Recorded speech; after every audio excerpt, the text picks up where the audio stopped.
Juga demikian ketika orang tua misalnya, Ustaz, anak saya ini suka berbohong Ustaz. Subhanallah. Ternyata nggak sadar kita yang mengajarkan anak itu berbohong. Dan itu banyak faktornya jamaah sekalian. Banyak faktor sebenarnya yang menyebabkan anak kita suka berbohong. Pertama, orang tua yang terlalu keras. Sikap keras orang tua kepada anak, itu ada seorang ulama namanya Syekh Muhammad Bashir Al-Ibrahimi dari Aljazair.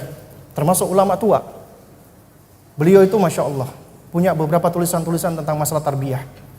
Beliau mengkritisi para pengajar-pengajar Al-Quran yang mengajarkan Al-Quran dengan cara at-tariqah al-atiqah, dengan cara metode yang kuno, kata beliau.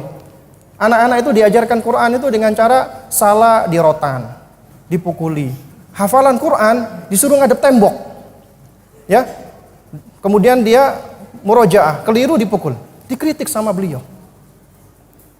Ini dapat melahirkan kemunafikan pada anak, nifak dan sikap berdusta. Ternyata ini kenyataan jamaah sekalian. Ada seorang keluarga pasangan suami istri mengeluhkan anaknya suka berbohong. Nah, ketika ya kita cek ya, maksudnya kita waktu itu kita wawancarai anaknya pula, waktu kita tanyai di rumah yang galak siapa, Abi atau Umi? Umi katanya. Ternyata dia punya baru usia 4 tahun, dia sudah punya 2 adik. Ya, suatu hal yang lumrah ya. Ibunya itu pasti pusing.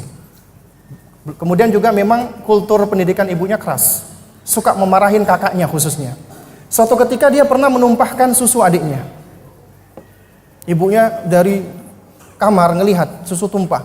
Siapa yang menumpahkan susu? Perhatikan ya jamaah, anak-anak itu Allah berikan di dalam dirinya itu ada al-gharizah. Naluri mempertahankan diri.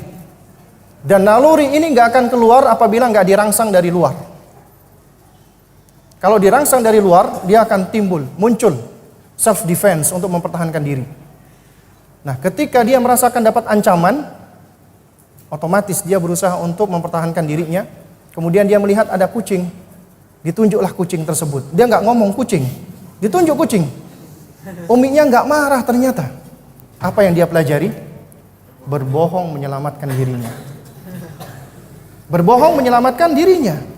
Subhanallah. Akhirnya di situ dia belajar berbohong. Perhatikan jamaah.